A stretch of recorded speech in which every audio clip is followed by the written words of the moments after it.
Iš tiesų, įdomu tai, kad jau dabar investuotojai pastarąjį mėnesį būtent eurą ir laiko tuo saugesniu prieglobsčiu, doleris po truputį silpsta ir praranda to saugaus prieglobsčio statusą. Ir kodėl taip yra? Nes pavyzdžiui, Japonijos investuotojai, kiti Azijos šalių investuotojai, išskyrus Kiniją, dar neišsižada tų savo turto finansinio, pavyzdžiui, tų pačių vyriausybės obligacijų turimų, nepardavinėja jų, bet jeigu Kinija, kuri yra didžiausia JAV skolos turėtoja,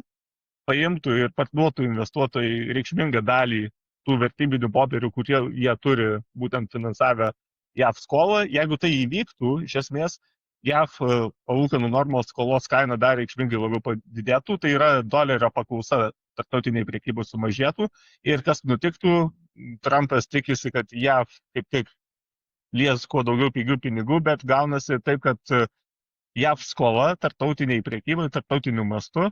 taptų nebepaklausi, tai jie techniškai vien dėl šito sprendimo jie praranda labai daug, nes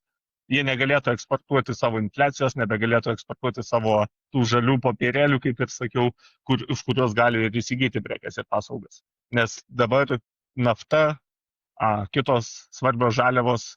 investicijos, tos pačios akcijų rinkos yra įkainojamos būtent doleriais, tai yra tarptautinė rezervinė valiuta.